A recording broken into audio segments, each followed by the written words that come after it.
뉴스 생로병사의 비밀 시작합니다. 뉴스빙가 김민아 시사평론가, 뉴스화산 김수민 시사평론가, 어서 오세요. 반갑습니다. 안녕하세요.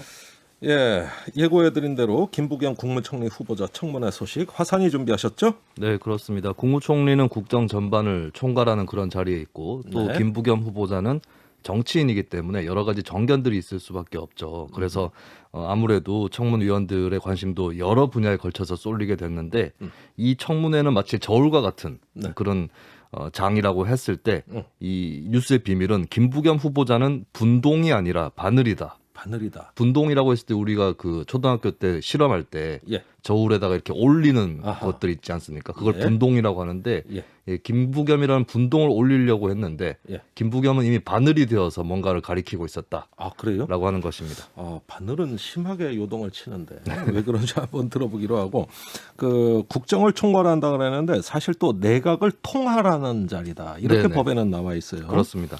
자, 개인 도덕성 검증 위주로 여러 질문이 오고 간 것 같습니다. 관심을 끄는 대목 어디였습니까? 네, 여러 가지가 있었는데 일단은 후보자가 기꺼이 사과를 하는 네. 그런 대목들이 몇 가지 있었습니다. 네. 대표적으로 자동차세, 과태료 이런 것들을 체납을 해서 차량이 32번 압류된 사실이 좀 있었는데 잘 이해가 안 되는데. 그렇습니다. 굉장히 잘 못 챙겨봤거나 좀 정도가 심하기는 하죠. 이 예. 부분에 대해서 김부겸 후보자가 고개를 숙였고요. 네. 그리고 행안부 장관 시절에 재해 현장에서 기념 촬영을 했다던가 또 유년 시절에 학교 폭력을 했던 것을 이제 본인의 어떤 에세이라든지 이쪽에 썼다가 예. 그것을 그러면 미화하는 것이냐 이런 질타를 받기도 했었는데 예. 거기에 대해서 김부겸 후보자는 그때 일을 반성하는 차원에서 했던 것이고 부끄럽다면서 사과를 또 하는 그런 모습을 보였습니다. 네. 근데 그러다가도 좀 야당 의원과 언쟁을 벌이는 그런 모습이 연출이 되기도 했었는데요. 네. 이를테면은 이제 촬영 문제에 대해서 이양수 국민의힘 의원이 누가 사진 찍자고 하면 거절하셨어야 된다라고 네. 하니까 이제 김부겸 후보자가 그런 식으로 인격 모독은 하지 마시라라고 하니까 이양수 의원이 송구하다고 해놓고 지금 또 화내는 거냐? 그러니까 이제 김부겸 후보자가 제가 뭐 어떻게 거짓말을 했습니까? 거짓말입니까? 뭐 이런 얘기를 하면서 사과할 건 사과하더라도 모독을 하거나 이런 부분은 참지 않겠다. 예. 이런 자세를 보여주기도 했습니다. 이게 약간 뭐라고 할까요? 이게 또 김부겸 후보자 스타일인 건데 예. 이 김부겸 후보자 보좌관이 올린 글이나 뭐 이런 것들도 이제 보도가 나오던데, 그러니까 이 재해 현장에서 이제 기념 촬영을 했다든지 뭐 이임식을 거기서 했다든지 뭐 이런 것을 문제 제기를 했지만 사실 정확히 얘기하면 행안부 장관이 마칠 때쯤에 이제 네. 이게 재해가 일어난 것이고, 그래서 사실은 이제 정식으로 이임식을 하지 못하고 그냥 그 재해 현장에서 이제 하는 과정이 있었다라는 이제 그런 해명도 있거든요. 근데 이제 김부겸 후보자는 본인이 이제 그 얘기를 하지는 않고 예. 구구절절 이렇게 그것이 뭐 이랬다 그날 이랬는데 저랬는데 뭐 이렇게 설명하지 않고 그냥 미안하다라고 얘기를 하는 거고, 예. 다만 이게 잘못했다고 미안하다고 하면서도 사실은 자기가 마음속에는 어쨌든 뭐 그런 좀 약간의 억울함이나 이런 것도 있지 않겠습니까? 그러니까 그런 것들은 또 이런 태도에 대한 논란이나 이런 걸 통해서 또 이렇게 좀 얘기를 하는 거고, 그런 식의 어떤 태도가 또 보이는 그런 차원이다라고 생각이 됩니다. 예. 하긴 뭐 구질구질하게 변명하는 것보다 그냥 아싸하게, 그렇죠. 예, 인정하는 것도 그것도 전략이죠, 뭐. 그러니까 약간 제가 이렇게 얘기하면 좀 그런데 대구 스타일인 것 같습니다. 네. 아, 그래요? 그렇습니다. 대구 스타일 잘 아십니까? 잘 모릅니다. 대구 CBS에서 데뷔했던 저는 좀 알고 있습니다. 네. 대단하십니다. 그런 면이 있습니까? 빙하 얘기 맞아요? 뭐 글쎄요, 굉장히 대구 사람 전체를 미화한 건 아닌가라는 생각도 드는데 약간 그런 거 있으니까 뭐 이렇게 상세하게 얘기를 하기보다는 예. 그냥 넘어가다가 근데 자기가 생각하는 어떤 선을 넘어가 버리면은 갑자기 화를 내기도 하고 네. 이 김부겸 후보자가 지난 대선 때도 그런 모습을 한번 보여준 적이 있는데 보통 김부겸 후보자의 정치 언어 이런 것들을 보면은 좀 온건한 편이거든요. 네. 근데 대구 지역에서 그 대통령 선거 지원 유세를 하는데 예. 어떤 청중 시민이 이렇게 야유를 하고 지나가니까 네. 그때 화를 내는 그런 모습을 보여서 그때 또 화제가 된 적도 있었습니다. 그 네, 화라는 그 게 영상. 이제 언제까지 대구 사람들이 언제까지 그럴기라요? 뭐 국무정당 이런 거 후보가 있죠. 네. 막대기만 꽂아준다고 뽑을 거냐? 예. 국정농단 나오고 뭐 이렇게 돼서 사실은 대구 사람들 다 욕먹고 있지 않느냐? 이런 식으로 좀 이렇게 절절한 이제 좀 화를 냈었거든요. 예. 그런 부분들이 그때는 굉장히 좀 여론에 긍정적인 영향을 미쳤는데 이번에는 이게 어떨지 좀 지켜봐야 되겠죠. 지켜봐야 되겠다. 자, 라인 펀드 연루 의혹이 제기되고 있어요. 이거 참 관심사인데, 그러지 않아도 우리가 이런 펀드 최근의 연루 네. 의혹들 많이 보고 있습니다.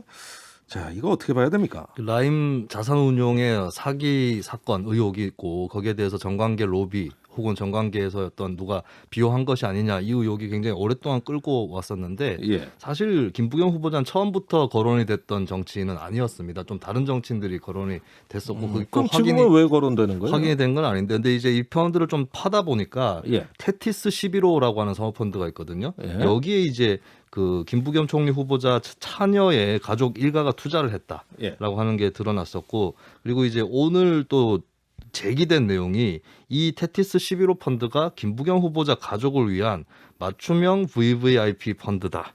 라는 의혹이 또 있었거든요. 예. 여기에 대해서 그래서 라임 의혹이 이번에 청문회에서 주요 주제로 다뤄지지 않을까 했는데 일단은 이게 내용이 좀 복잡해서 그런지 몰라도 오전이라든지 초반기에는 그렇게 중요 내용은 아니었습니다. 아마 네. 이제 조금 뒤로 오면서 고조가 되고 있는 그런 상황인데 일단 김부겸 후보자는 사위는 독립 주체다라고 네. 얘기를 하면서 그 특혜하고 저하고 무슨 관계가 있는 것인가라고 어허. 반문을 했습니다. 여기에 대해서 또 야당 청문위원 일부가 실소를 하는 모습을 보이니까 이에 대해서도 김부겸 후보자가 제가 지금 비웃음 받으려고 여기 있는 건 아니다라고 예. 또 항변했습니다. 그러니까 이 아니, 테티스 11호라는 게 이 펀드 이름인데 이게 네. 문화일보가 이제 단독 보도라고 해서 이제 기사를 내면서 이게 이제 청문회에서 굉장히 화제가 된 그런 뭐 내용인데요. 근데 이게 테티스 11호의 경우는 일종의 그러니까 라임 자산운용이 특별 관리한 그런 펀드이기 때문에 예. 그리고 가입자가 이제 김부겸 후보자의 이 자녀와 그 일가밖에 없기 때문에 그렇기 때문에 여기서 이제 뭐 어떤 수익률이나 이런 문제에 대해서 이종필 전 라임자산운용 사장이 특별 관리하고 뭐 이런 게 의심된다라는 게 그 기사 내용입니다. 예. 근데 이게 어쨌든 그게 무슨 펀드에 투자를 했던 거기서 뭐 그게 어떻게 됐던 간에 중요한 건 라임자산운용이라는 게 결국 지금 환매가 안 되고 있는 상황인 거잖아요. 그리고 예. 이 김부겸 후보자의 이제 딸과 사위도 여기에 이제 그 투자를 한 건 사실이지만 이거 환매받지 못하고 있는 그런 상황이거든요. 그리고 예. 이런 모든 사실들을 김부겸 후보자가 장관으로서 알고 막 관리하고 이랬으면 사실은 그게 환매가 안 됐을까 뭐 이런 의문도 있고 하니까 사실 이게 명확하게 이게 어떤 비리 의혹이다라고 말할 만큼의 어떤 근거는 사실 지금 없는 상황이죠. 네. 그러다 보니까 아마 김부겸 후보자가 상당히 여기에 대해서도 좀 억울함이라든가 이런 걸 마음속에 갖고 있지 않았을까. 그래서 아마 이렇게 좀 날카로운 반응을 보인 게 아닌가 싶은데 이게 내일 아마 이제 이 펀드 판매한 대신증권 사장이 아마 증인으로 나올 겁니다. 그래서 내일도 아마 좀 얘기가 나올 거라서 이것도 이제 지켜봐야 되겠죠. 예, 사위는 독립 주체다. 오세훈 서울시장의 그 선거 중에 아이 장모님 그 재산을 내가 어떻게 하냐. 네. 그래가지고 어떤 그 처가하고는 별개 존재라 그랬는데 오늘도 비슷한 말이 나온 거예요, 사실은. 네, 아무래도 사위는 독립 주체다. 좋습니다. 그 민주당 정치인으로서 이 전향적인 답변을 한 대목 주목받고 있죠. 네, 몇 가지가 있었는데요. 일단은 고 박원순 전 서울시장 성폭력 사건 때 그 피해자에 대해서 김부겸 후보자가 피해를 호소하는 고소인이라는 그런 지칭을 한 적이 있었거든요. 네. 여기에 대해서 비판을 받았었는데 사과 의사를 밝혔습니다. 그 네. 무렵까지는 박 시장 죽음에 대해서 내용이 아직 밝혀지기 전이었다라고 해명을 하면서 네. 성인지 감수성이 많이 부족했다는 지적을 아프게 받아들이겠다라고 그렇게 사과 의사를 밝혔고요. 사과했고. 그리고 조국 사태에 대한 질문도 나왔는데 일단은 국민과 민주당 지지자 간에 어떤 시각의 차이가 있다라고 인정을 하면서 국민 눈높이가 우선이다라고 밝혔습니다. 그래서 강성 친문 지지층이라고 불리우는 쪽하고 조금 선을 긋는 그런 모습이었고 네. 또 젊은 층에 상처를 줘서 안타깝다. 예. 라고 발언을 했습니다. 그리고 또 이 문자 폭탄 지지층 사이에서 있는 이 현상에 대해서도 민주주의적 발상이 아니다라고 예. 얘기를 했는데 근데 이 얘기들을 들어보면은 그동안의 민주당 기류하고 달라 보이지만은 최근에 뭐 새롭게 전당대회를 치른다거나 또 당내 여러 가지 움직임 이런 데서 나타나고 있는 우리가 조금 변해야 한다. 라고 하는 그 선에 좀 아직은 맞춰져 있다. 특별히 되게 파격적인 발언은 아니다라고 볼 수 있겠고 조국 사태에 대해서도 검찰 수사나 이런 것들은 문제가 있지 않았었냐. 그래서 내가 그때 또 비판할 건 했던 것이다. 이렇게 답변했기 때문에 네. 아직까지 뭐 이것만 봐서는 엄청나게 민주당과 다른 기조로 얘기하고 있다라고 볼 수는 없을 것 같습니다. 알겠습니다. 그런 의미에서 제가 아까 어떤 눈금이다. 현재의 여러 가지 역학 구도라든지 이런 것들을 반영한 그 사이에 예. 김부겸 후보자의 답변이 있다. 아하. 이런 말씀을 드렸던 겁니다. 그러니까 본인의 무게를 본인 스스로 정하네요. 하늘이 움직이는 거는 네. 그런 뜻 아닙니까? 거기에 맞춰간다라고 볼 수가 있겠죠. 예, 그 김부겸 후보자는 우리 뉴스업에도 출연한 적이 있습니다. 네네. 예, 그때도 조금 제가 보기에는 전향적인 답변들이 있었어요. 뭐 검찰 개혁에 관해서는 특히 그 시즌 2는 좀 속도 조절해야 된다. 네. 이런 얘기도 했는데 마침 오늘 비슷한 질문도 있었던 것 같아요. 박범계 법무부 장관에 대해서 조수진 국민의힘 의원이 깜짝 질문했다. 어떻게 된 겁니까? 네, 이거를 한번 듣고 가실까요? 예. 내용을. 정치적 중립보다 더불어민주당의 당론을 따르겠다. 대통령 말 잘 듣는 검찰총장 필요하다. 법무부 장관의 말입니다. 박범계 법무부 장관, 이분 해임 건의해야 되는 거 아닙니까? 국정을 오히려 어지럽히잖아요. 저도 생각이 왜 없겠습니까마는 저는 아직 후보자 신분입니다. 저 네. 보고 자꾸 입장을 질문하시면 제가 예. 답변하기 곤란합니다. 예. 네, 이건 피해가는 전략이네요. 예, 이게 잘못 들으면은 그러니까 특히 활자로 만들어진 기사라든지 이런 것들을 보면은 예. 생각이 없겠습니까라고 하는 이 김부겸 후보자의 답변이 나도 박범계 장관 해임 건의하고 싶은 생각이 있다 이렇게 받아들여질 수 있거든요. 예. 그래서 조수진 의원도 사실 그 부분에 굉장히 주목하는 그런 모습을 보였는데 예. 근데 그런 의미는 아니고 내가 내 마음속에 어떤 생각들이 있을 텐데 네. 아직 후보자 신분인데 다 얘기하라 그러면 어떡하느냐. 네. 좀 말하기 곤란하다 이런 뜻으로 말을 했다고 볼 수 근데 있겠습니다. 이게 해임 건의까지는 당연히 아니죠. 해임 건의를 하겠다는 말은 아니겠지만 아마도 박범계 장관의 이 얘기가 네. 논란의 여지가 있는 것이고 그다음에 이제 내용이 뭐 완전히 이렇게 좀 훌륭한 내용은 아니었다라는 정도의 그런 입장 아마 갖고 있을 거고 예. 가령 이제 과거에도 이제 뭐 정세균 총리가 추미애 장관 법무부 장관에 대해서 여러 가지로 이제 뭐 어떤 거친 표현이라든가 이런 것들을 우회적으로 지적하고 뭐 그러지 않았습니까? 네. 그래서 그런 정도의 아마 스탠스를 잡은 거다 이렇게 볼 수 있는 내용인 거죠. 네, 역시 바늘은 움직이고 있습니다. 네, 자, 정책적인 부분 좀 짚어보죠. 그 가장 관심사가 부동산 문제예요. 그렇습니다. 예, 어떻게 그 종부세 뭐 네. 이런 거 양도세 이런 거 어떻게 한다는 겁니까? 이게 정책적 답변도 주로 김부겸 후보자가 간접 화법 얘기를 많이 했어요. 뭐 네. 이런 얘기가 있다. 이런 식의 간접 화법. 내 생각이 이렇다라기보다는 아. 이러이러한 비판이 있다. 예. 라고 하는 간접 화법이라든지 여지를 열어두는 그런 모습들을 많이 보였는데 예. 부동산 같은 경우도 뭐 원론적으로 부정과 비리를 엄단하겠다 이런 얘기는 자신 있게 김부겸 후보자가 했던 것인데 네. 뭐 종부세 완화의 경우는 기존 원칙이 흔들리지 않는 선에서 검토하겠다라고 하는 예. 이 말은 그 뭐 이렇게 송영길 대표하고는 좀 뉘앙스가 차이가 있어 보입니다.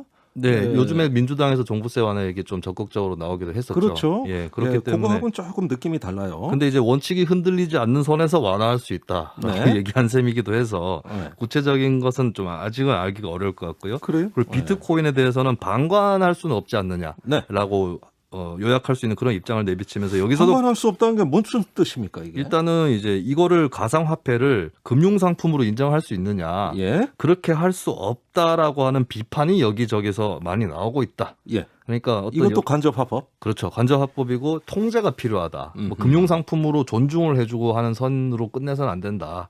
예, 그렇게 가면 안 된다라는 그런 얘기를 좀 돌려서 네. 얘기를 한 이게 셈이죠. 무슨 얘기냐면 투자의 대상으로서 장려할 만한 대상은 아니다. 이렇게 얘기를 한 것이고 첫 번째로 예. 두 번째로는 그럼에도 불구하고 투자가 이루어지고 있는 그 상황을 또 인정해야 될 필요가 있기 때문에 여기서 예를 들면 이상한 코인이나 이런 데 투자해 갖고 지금 피해 보는 사람들이 있거든요. 네. 이런 걸 방관하면 또 안 된다. 이렇게 얘기를 한 거예요. 네. 근데 사실은 그 두 개의 입장은 지금 정부의 입장도 좀 유사하긴 한데 예. 투자를 장려할 만한 코인을 이렇게 따로 이렇게 좀 구분하지 않으면서 예. 어떻게 다른 이상한 코인에 투자하는 것에 대한 피해를 방관하지 않을 수 있는가? 그 방법을 지금 사실은 못 찾고 있는 거거든요, 정부가.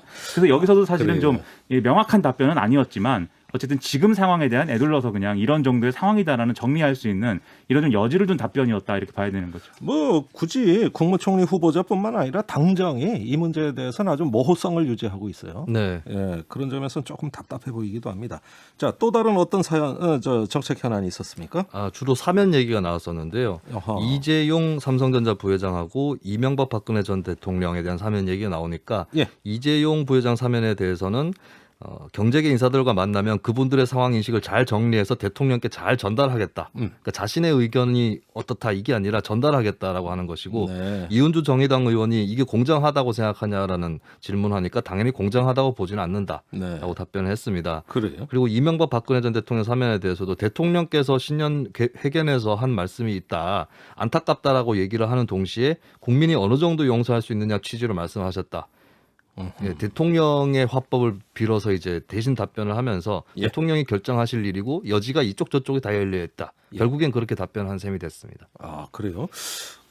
이 보니까 우리가 이 코너 시작할 때 좀 아싸란 답변이 있었다 그랬는데 네. 또 듣고 보니까 이렇게 잘 빠져나가는 모호한 답변도 많았어요. 그러니까 도덕성 검증에서는 아싸란 답변이 많았고 예. 정책적 검증에서는 모호한 답변이 많았다라고 볼 수 있겠습니다. 알겠습니다. 이것도 스타일일지 성격일지 모르겠네요. 자, 두 번째 소식으로 넘어갈게요. 빙하가 준비하셨죠? 국민의힘 호남 연속 방문 뉴스의 비밀. 동상이몽이냐, 오월동주냐, 아니면 둘 다냐 이런 건데요. 예. 김기현 원내대표하고 초선 의원들이 연이어서 광주를 방문하겠다 이런 보도가 나오고 있는데 무슨 아하. 일인지 좀 알아보겠습니다. 예, 구체적으로 누가 언제 광주에 가는 겁니까? 일단 오늘 김기현 국민의힘 원내대표가 의원총회에서 내일 광주를 방문하기로 했다 이렇게 발언하면서 왜 방문하는 건지를 설명을 했는데 네. 이 목소리를 한번 들어보시겠습니다. 네. 그리고 내일 언론 통해서 보셨습니다만 내일 광주를 방문하려고 합니다. 호남을 향한 우리의 진정성을 보여드리는 것이다. 그리고 역사에 대한 우리의 책임을 지겠다는 진정한 의지를 보여드리는 것이다. 김종인 전 비대위원장께서 첫 발을 떼셨긴 하지만 결실로 이어지기를 기대하지 않습니다. 네, 이런 어떤 발언 역시 전향적으로 느껴집니다. 그렇죠. 그리고 여기에 더해서 또 지금 이제 보도 같이 나오고 있는 게 초선 의원 10여 명이 또 오는 10일 날 광주를 찾아서 5.18 민주묘지 참배 등을 계획 중이다라는 그래요? 얘기인데요. 여기에 포함되는 의원들이 김미애, 김형동, 박형수, 유상범, 윤주경, 이영, 이종성, 조수진, 네. 고태영 의원 등이고 예. 여기에 이제 뭐 무소속까지 포함해서 몇 명 더 있는데 아무튼 이분들이 이제 기자회견을 열고 국민의힘 초선들이 광주 정신을 이어받아서 통합과 화합의 불을 밝히겠다 이렇게 주장을 하면서 여러모로 화제가 되고 있는 겁니다. 야, 광주 정신을 계승하겠다는 이런 메시지 저는 좀 신선하게 느껴집니다. 그리고 이 초선 의원들은 요즘에 민주당에서도 초선 의원들이 움직이고 있잖아요. 네. 일종의 데칼코마니를 보는 것 같다. 아하. 네, 이 의원들이 앞으로 당에서 어떤 역할을 할지 눈여겨볼 만하다 이렇게 좀 미리 짚어드리고 싶습니다. 예, 얼마 전에 이소영 민주당 의원이 우리 방송에서 인터뷰할 때 네. 국민의힘 초선 의원들의 행동에 많이 자극받았다. 아, 네. 예, 그래서 더 분발하게 됐다는 그런 어떤 인터뷰 내용도 있었습니다. 결국 보면은 국민의힘 초선들의 호남에 대한 포용적 행보, 이제는 이게 어떤 그 본격화되고 주류가 될 수 있는 거냐, 어떤 국민의힘 변화로 봐야 되느냐 궁금해지네요. 그렇죠. 지금 원내대표도 그렇고 초선 의원들도 그렇고 이렇게 좀 쭉 이제 연속해서 방문을 한다고 하니까 아 이게 좀 국민의힘이 변화하는가 보다 이런 느낌이 좀 있는 부분이 있는데요. 네. 근데 사실 과거의 사례를 보면은 이런 호남에 대한 어떤 좀 포용적인 접근이나 이런 거를 아예 안 하진 또 않았습니다. 가령 지난해에도 미래통합당이었는데 그때는 주호영 원내대표가 이 5.18 40주년 기념식에 또 참석을 했고 네. 5.18 민주묘지에도 참배를 했었거든요. 네. 그 전날 유승민 전 의원이라든지 장재원 의원 등도 광주 국립묘지 찾아가지고 이제 이런 유사 행보를 했기 때문에 예. 사실 이제 전례가 없는 것은 아닌데 이때는 이제 총선에 참패한 이제 직후죠. 그래서 왜 졌느냐 이런 원인 분석하는 과정에서 좀 변화된 모습을 보여줘야 된다. 예. 이런 결론을 내렸기 때문에 이런 행보를 했던 건데 그리고 이전에도 사실은 좀 몇몇 사례들이 있습니다. 뭐 김무성 전 대표가 뭐 광주에 가서 이렇게 혼이 났다든지 네. 그런 것이 있긴 했는데 다만 총선 전에 황교안 대표 체제에서 이른바 이제 5.18 망언 이런 사건들이 있었던 거죠. 그리고 예. 이걸 당이 제대로 수습을 못하면서 저거 진정성 있는 행보이냐 의문이 남아 있었던 거거든요. 그러니까 이번에는 그러면 좀 다를 것인가 이거를 또 지켜봐야 되는 거죠. 예, 이번에는 좀 다를 것인가. 아유, 그런데 과거에 뭐 5.18 망언 나오고 또 임을 위한 행진곡도 못 부르게 하고 그런 어떤 상황에 비하면 지금이 훨씬 이례적이다. 격세지감이 느껴진다. 이런 느낌이에요? 그렇죠. 그게 이제 이런 측면이 있습니다. 첫째로 지금 이 국민의힘 내부에 정권 교체를 위해서는 지금 중도 공략이 필수적이다. 매우 중요하다. 이런 공감대가 형성이 돼 있는 그런 상황이지 않습니까? 네. 그러다 보니까 이걸 가장 드라마틱하게 보여줄 수 있는 그런 수단으로서 과거에 포용하지 못했던 지지층에 대한 지금까지 하는 다른 적분을 보여주겠다라는 것이니까 이번엔 좀 그래도 진심이 실려 있는 거 아니냐 이제 이런 기대를 해볼 수 있는 그런 측면이 있다고 이제 보는 부분이 있는 거고요. 네. 둘째는 김종인 전 비대위원장이 이제 지난해 이제 5.18 묘지에 무릎 사과하고 그다음에 뭐 중도 공략을 나름대로 한다고 하고 뭐 이러면서 아 이게 뭔가 그런 이제 지금까지 좀 지지를 포용하지 못했던 계층에 대해서 뭔가 포용적인 행보를 하고 있구나 이런 이미지가 형성되고 있는 과정이기 때문에 더더욱 이제 또 우리가 볼 때는 이례적인 어떤 그런 부분으로 느껴지는 것도 있는 것이죠.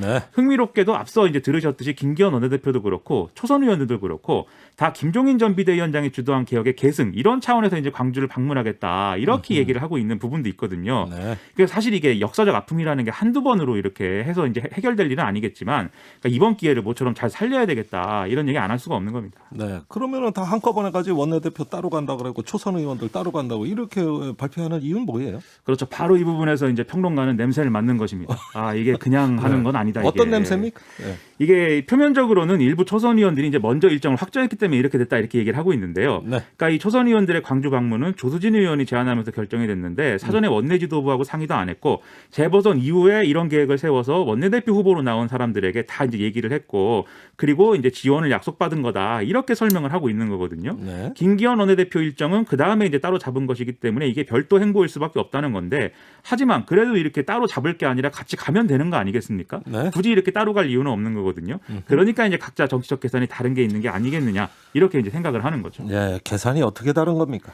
김기현 원내대표는 아무래도 지금 이제 재보선 이후에 나온 영남 꼰대당으로의 회귀 뭐 이런 것에 대한 이제 부분을 신경을 쓸 수밖에 없는 처지입니다. 예. 그러니까 이제 초선 의원들 일부가 제기하고 있는 이제 뭐 영남 꼰대당으로 회귀를 하지 말아야 된다 이렇게 주장한 것은 전당대회에서 영남 출신인 대표가 탄생하면 안 된다 이 얘기거든요. 예. 그런데 김기현 원내대표 포함해서 지금 영남 출신 인사들은 대표가 영남인 게 문제는 아니지 않느냐. 당의 어떤 행보가 전체적인 어떤 그런 노선이 문제인 거지. 예. 이렇게 얘기를 하고 있기 때문에 대표가 영남인 것을 문제 삼는 게 아니라 우리의 진정성을 증명하기 위해서 호남에 가는 게 중요한 거다. 이런 부분을 부각시키고 있는 거다. 이렇게 볼 수 있는 그러한 이제 계산이 있는 거 아니냐는 거고요. 예. 초선 의원들의 경우에는 좀 다른 거죠. 그러니까. 초선 의원들은 영남 중심의 보수 세력을 포함해서 과거와의 확실한 단절 이 측면에서 접근을 하고 있는 건데 네.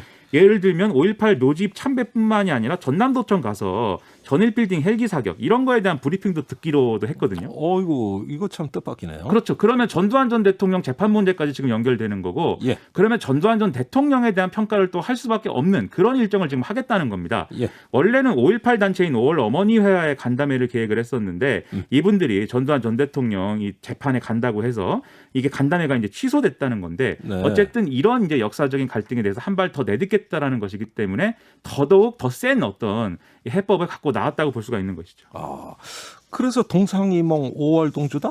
그렇습니다. 그래서 결국은 이 모든 행보가 지금은 어쨌든 역사적 화해 그리고 호남에 대한 포용 이렇게 정리할 수 있지만 전당대회와 대선의 어떤 전략이냐를 맞춰서 보면은 예. 양쪽의 계산과 접근이 다를 수가 있다는 거예요. 양쪽이라면은 김기현 원내대표를 중심으로 한 영남 중심의 어떤 예. 과거의 보수적인 어떤 이 부분하고 초선 중심의 뭔가 중도적으로 가야겠다고 하는 부분하고 계산이 지금 다른 건데 그래서 이제 앞에 화사님이 이 지금 얘기가 나온 초선 의원들이 앞으로의 행보를 잘 봐야 된다라고 얘기를 하는 겁니다. 그리고 네. 결론적으로 이 경쟁은 윤석열 전 검찰총장을 누가 더 잘 데려올 수 있는 조건을 만들 수 있는 거냐라는 표면적으로는 그런 어떤 포장지로 지금 막 얘기가 되고 있는 거거든요. 예. 하지만 결론이 과연 그럴 것이냐? 네, 그건 누구도 장담할 수 없는 것이죠. 알겠습니다.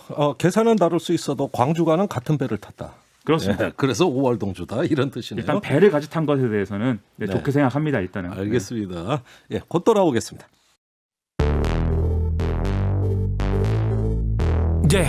왜 뉴스는 태어나기만 하면 병이 들고 망가지는지 그 뉴스를 병들게 만들고 있는 건 도대체 누군지 병들지 않는 뉴스를 원하고 있지 그게 누구든지 그래서 우리는 김종대 목소리를 듣지 뉴스의 새로운 현상 뉴스의 생로병사 뉴스의 새로운 현상 뉴스의 생로병사 뉴스 생로병사의 비밀. 코로나19 변이 바이러스가 퍼지고 있는 울산 소식 화산이 준비하셨죠? 네, 울산 같은 경우는 전날 기준으로 최근 일주일간 총 확진자 283명이 나왔는데 네. 예, 굉장히 확산세가 크고 이제 변이 바이러스가 많이 발견이 되고 있습니다. 문제는 또 부산이라든지 이런 인접 지역으로 전파될 가능성이 있어서 더 우려가 커지고 있는데요. 네. 이 뉴스의 비밀, 바이러스가 변하는 바람에 우리의 인내는 변할 수 네. 없다입니다. 바이러스가 변이를 일으키면 우리의 인내는 더 커져야 되겠네요. 그렇습니다. 네.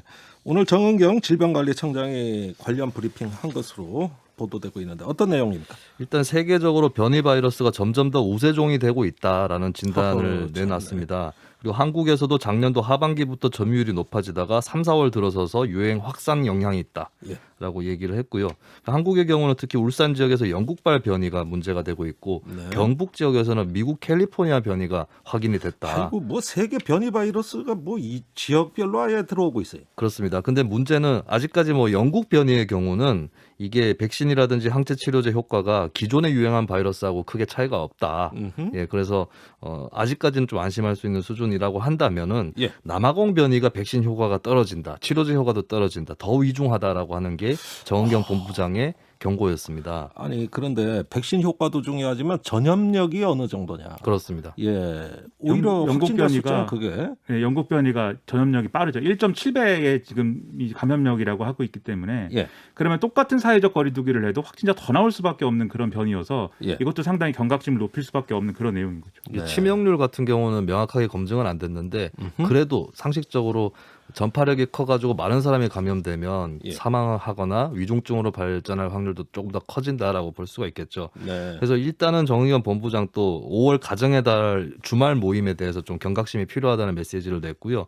예. 그리고 모임을 하더라도 동거 가족끼리 모임을 하거나 실내에서는 야외에서 해달라 이런 부분을 또 강조를 하기도 했습니다. 그런 만큼 지금 거리두기밖에 왕도가 없다라고 하는 그런 얘기가 또 나온 거 있는 것이죠. 예. 아 이거 5월이 가족의 달인데 가정의 달인데 이거 참 걱정입니다. 앞으로 또 접촉이 많아질 건데요, 말이죠. 자, 이 변이 바이러스에 대해서는 우리 사례만 갖고는 잘 모르겠어요. 네. 해외에서 그 동향이 있습니까? 이스라엘이 접종률이 62%가 넘었기 때문에 주로 예. 참고할 수 있는 나라가 될 텐데 어허. 여기서도 브라질, 칠레 이런 변이 바이러스 감염 사례가 확인이 되고 있습니다. 이게 그래요? 문제가 되고 있는 게 접종을 2번 다 하고 나서 또 일정 부분 시간이 지났는데 이런 변이 바이러스에 감염된 사례가 나오고 있는 것이고요. 어허. 그 랜시이라고 하는 이 논문에 이스라엘 백신 접종 연구 결과가 수록이 됐는데 예. 화이자 백신 같은 경우 영국발에도 효과가 어허. 있다라고 하는 결론이 나왔지만은 남아공발 효과는 아직 검증을 못했다라고 예. 하는 것이고 아스트라제네카, 노바백스 이런 백신들도 사실 남아공발에 어떻게 효과가 있느냐 예. 이 부분이 상당히 좀 불안한 부분으로 남아 있습니다. 어허. 반면에 이제 모더나 측에서는 새로 개발한 부스터샷 한 예. 번 더 접종을 하는 이 부스터샷을 하면 남아공이라든지 브라질 변이 바이러스에 대해서도 면역 반응이 형성됐다라고 조금은 희망적인 보도를 해왔었고요. 근데 아이고. 또 한편으로 문제가 되고 있는 게 변이를 이중으로 일으킨 바이러스가 인도발에서 또 나왔습니다. 그래요? 예, 그래서 이게 베트남, 영국, 이스라엘로 퍼지고 있는데 백신으로 어느 정도 따라잡을 수 있다라는 얘기가 많기는 하지만 코로나가 언제 끝날지 이것은 더 불투명해지고 있는 것 같습니다. 아, 그래요. 그럼 우리가 할 수 있는 노력 도대체 뭐가 있을까요? 일단은 결국에는 거리두기, 네. 방역 수칙, 해외 입국자에 대한 제어 이런 예. 것들을 계속 해올 수밖에 없는 그런 상황인 것이고 예. 예, 백신 수급 같은 경우도 이제 원활하게 수급은 수급대로 해야 되는 여러 가지의 종합적인 거 그대로 남아 있다. 알겠습니다. 마음을 풀 때가 기존에 아니다라는 하던 방역 것이죠. 대책 계속 더 강화할 수밖에 없다는 말씀이에요. 뉴스 생로병사의 비밀은 여기까지입니다. 두 분 수고 많았어요. 고맙습니다. 고맙습니다.